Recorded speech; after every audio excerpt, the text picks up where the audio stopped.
Hello, everyone, and welcome back to another episode of Chargers Analytics with Arjun. We had a really interesting game this past Sunday versus the Eagles. Thankfully, we were able to pull out the win 27-24.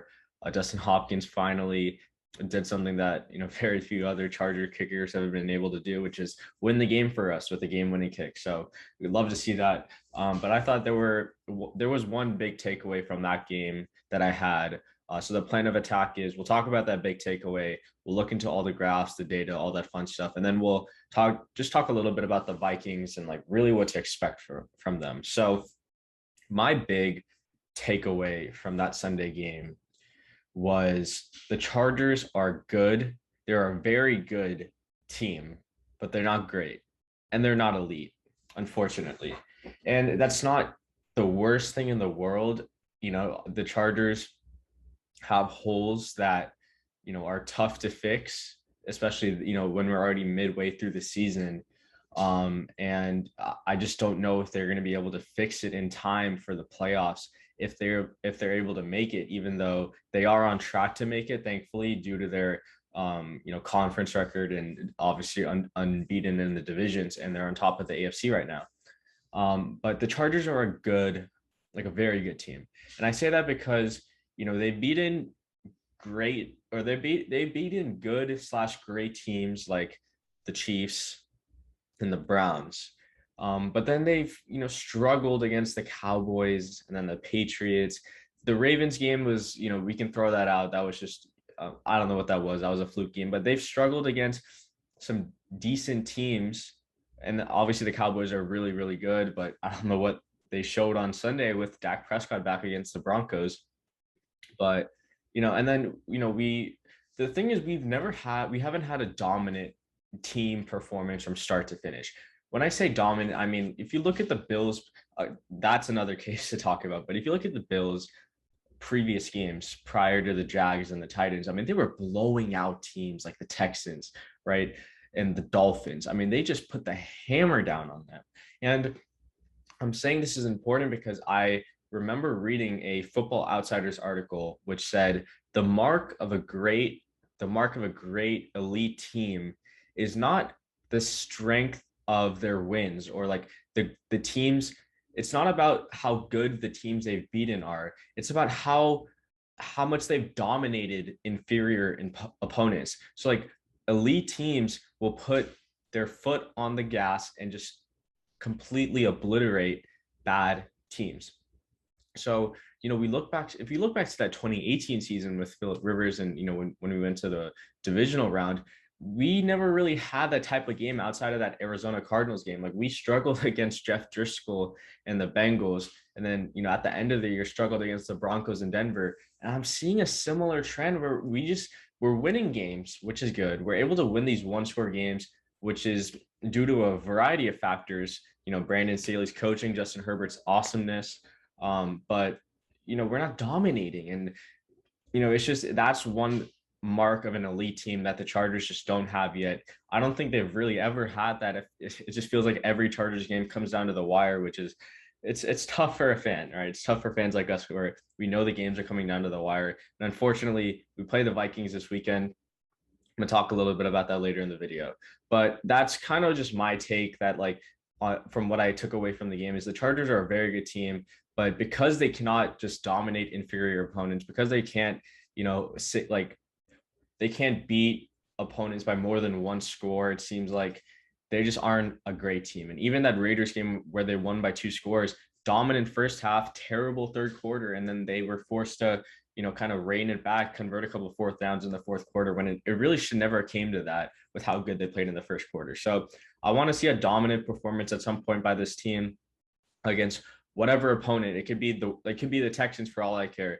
I just need to see that this team can blow out an opponent. Otherwise, I'm only going to put them in that very low tier 2, high tier 3 range of teams. So without further ado, let's get into some of the graphs and visuals. This one comes from Ben Baldwin. If you don't follow him on Twitter already, he's probably one of the best analytics people to follow. Ben B. Baldwin on Twitter. So this graph is looking at series conversion rate. So this is pretty much anytime a team starts a new series. So they get a first down or they're starting a new drive, how often do they pick up a first down on offense, and how often do they let up a first down on defense? So as you can see, the Chargers actually convert first downs at about like a top 3 rate on offense, which is amazing. Like the Chargers always find a way to pick up first downs when they start a new series about 77, 78% of the time, which is amazing. Like that's where you want to be. The problem is they're also allowing first downs to be converted on defense at a really, really high rate. And it's below average. Like they're in the bottom 10 for sure. So ideally you'd want to be up here with the Bills or the Cardinals, but the Chargers are just not there yet. And part of that is because of the run defense. I've kind of been downplaying the notion that, the Chargers run defense it's bad. It's really bad, but it's not as important as we might think. But I admit to mistakes, and I do think that the Chargers run defense is at the point where, it's really concerning that they just can't stop the run, and teams will continue to just run the ball down their throats as long as the Chargers can't stop it, which leaves the Chargers' amazing offense on the sideline for longer. So, main takeaway from this graph, Chargers are really good at converting first downs on offense, but they just can't stop opposing offenses, when the defense is on the field. So that was one graph I thought was super cool to look at. Another graph we can look at, just looking at like how each quarterback has performed. EPA is a great measurement and efficiency tool for this because it takes into account, yards to go, win probability, and all that great stuff. And so that's a good measurement for efficiency. I like to think that PFF grade is also a really good measurement in terms of decision making. So, PFF, whether it's me or whatever, you can give me credit or what, I don't really care. But PFF Revs really like Justin Herbert this year, and I do think Justin Herbert's decision making has improved. Outside of the Patriots and Ravens game, he has made a lot of great decisions. Hasn't taken too many sacks. Hasn't put himself under pressure very often, which is things you love to see from a quarterback who's only in his second year playing in a completely new offensive scheme. So as you can see, obviously the cluster that Herbert's in with Matt Ryan, Kirk Cousins, and Tannehill isn't the best, but PFF hasn't actually graded some of the best quarterbacks in the league that highly, like Josh Allen, Mahomes, Stafford, Rodgers, Bridgewater. Like their efficiency has been better than what it's looked like, and I would say most of that is a product of the play calling or the weapons that all of those quarterbacks have. I will say I do think Joe Lombardi called a pretty solid game this past Sunday. I was texting with Tyler and Steven about it. I wasn't a fan of the outside toss plays that were running, especially the one to Josh Kelly. That one was so weird, right? You guys can agree with me on that. But I do like the process of why they were running those toss plays. And especially in analytics, you always want process over results, right? That's how I viewed it. Even if you fail, the process means more to me than what the results show for it. So you have Fletcher Cox, Hargrave, Milton Williams on the inside, right? Like that's a really solid interior line. You want to run away from it. You want to run, behind Slater on the outside. And we have pretty good run blocking wide receivers. So getting Eckler, Kelly, Roundtree in space with the toss plays or the wide zone stretch plays, that's kind of where I was like hoping the Chargers would, be able to do, or that's what I wanted them to run. Unfortunately, they just weren't able to, be successful in really any run play until the fourth quarter when Eckler broke off that like 14-yard run to set up Hopkins and his game-winning field goal. But I do think Lombardi called a pretty good game outside of those toss plays and outside of those stupid wide receiver screens. Like I'm not gonna bash on Lombardi too much, but that goal to go sequence in the first quarter on the first drive for the Chargers where it was first and goal wide receiver fade, hate that. Second and goal inside zone right up the middle to Fletcher Cox and Javon Hargrave, hate that. Third and goal wide receiver screen, I hate that even more because wide receiver screens are one of the most inefficient plays in all of football. And I've talked about this repeatedly on my videos and in my previous video with Tyler, talking about Lombardi. And then fourth and goal, Keenan Allen ran a 1-yard out that wasn't even in the end zone. Like I think there's an awareness thing that I feel like Keenan Allen is one of the best receivers in the league at being aware of where he is on the field, and he just wasn't in the end zone. I don't know what that was, but really bad goal to go sequence there. Other than that, I thought Lombardi called a pretty good game. The passing concepts are really good. And yeah, pretty good game from Lombardi and Herbert. This graph shows like how often quarterbacks are putting the ball in harm's way. So the y-axis is turnover worthy plays as charted by PFF. And then the x-axis is the big time throw rate, which is kind of subjective. So I'm not sure how much you guys want to interpret this graph. Herbert, though, he's been the fourth best quarterback at not putting the ball in a turnover worthy situation, which is really, really good to see because PFF has found that negative plays actually correlate better with negative plays the next year than positive plays correlate with positive plays the following year. So what that means is Herbert's negative throw rate from this year will likely be the same as his negative throw rate next year, but his positive throw rate from this year might fluctuate just a little bit. So Herbert, not putting the ball in harm's way at a very low rate is really, really encouraging to see, especially in his second year as playing quarterback. So next, I want us to talk about, some third down stuff. I think that the Chargers have done a good job not relying on third downs as much.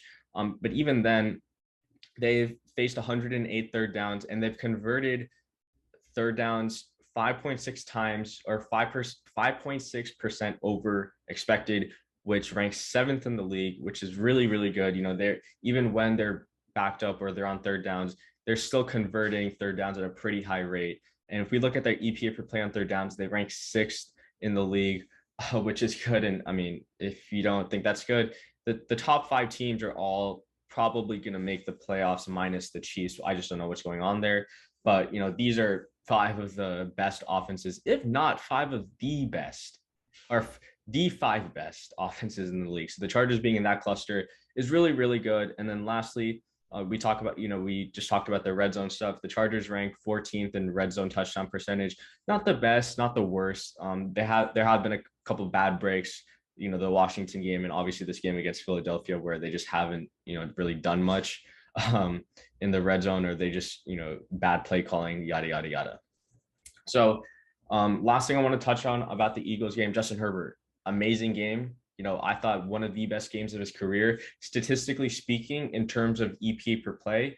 Justin Herbert had a 0.59 EPA per play on that during that game, which is amazing. And actually that ranks second in his career so far. Number one is that Raiders game on Thursday Night Football last year, where he averaged like an absurd 0.7 EPA per play.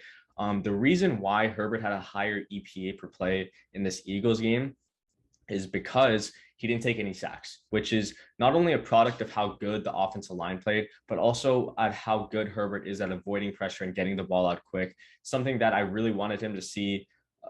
Something I really wanted to see him improve on, not taking as many sacks or hits and just, being able to make the right reads. I talked about it in my video with Tyler. The Eagles have one of the most vanilla defensive schemes in the NFL. So all Herbert had to do was find what coverage they were in pre-snap and get the ball out quick, depending on, what type of coverage they were running. And he did that very well just because the Eagles don't disguise their fronts at all. So I have two more graphs I wanted to show, then we'll wrap it up, talking a little bit about the Vikings.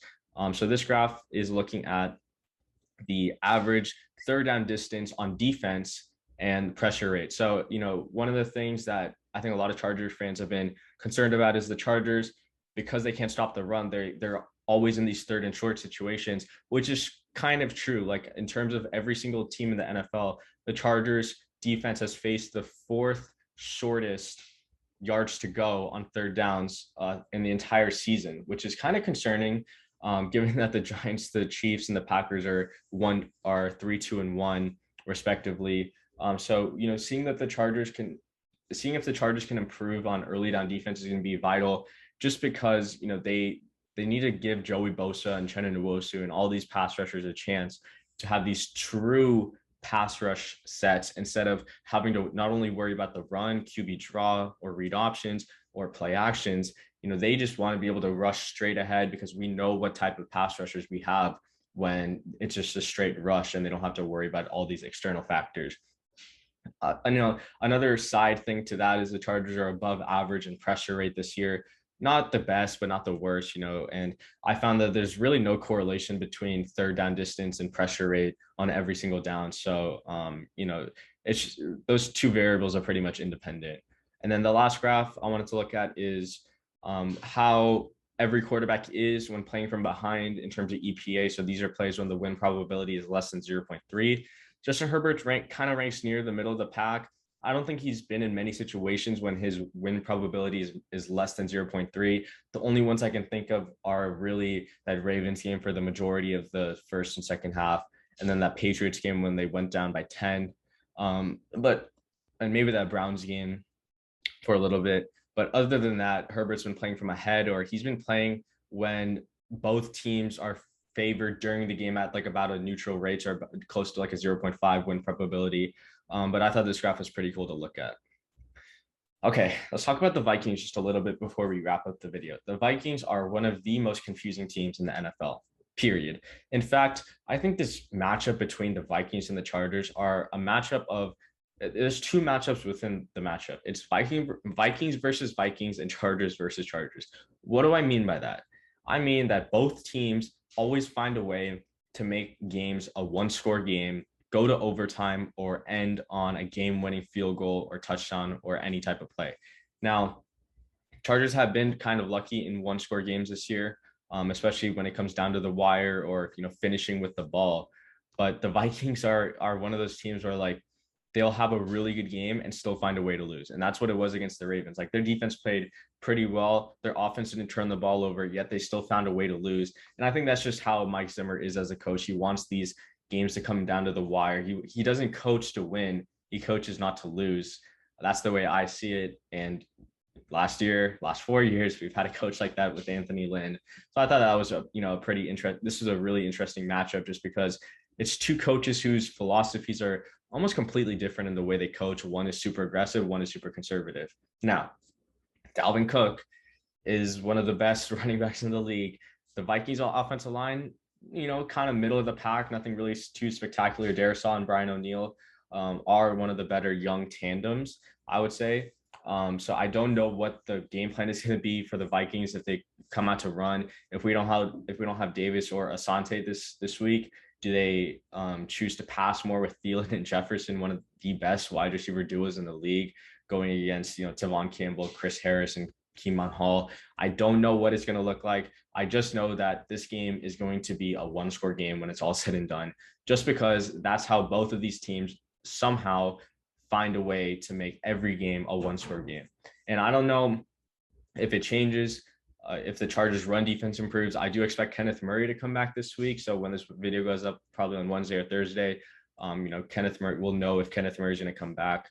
But yeah, this should be a pretty interesting matchup. And if the Chargers can find a way to stop the run and force Kirk Cousins to throw, it still might not be a positive thing because Kirk Cousins kind of is an efficient quarterback, but he's also kind of handicapped by his offensive coordinator, and his offensive coordinator, Clint Kubiak, kind of babies him in a sense. If you listen to PFF Eric at all on his podcast or on Twitter, you'll understand what I'm saying by that Kirk Cousins, he hasn't really had a chance to just air it out like Justin Herbert has. But, that's going to wrap it up. I do think Chargers should pull out this game against the Vikings at home, but, we never know. Football is a crazy game, as we saw this past weekend with almost every underdog winning every game.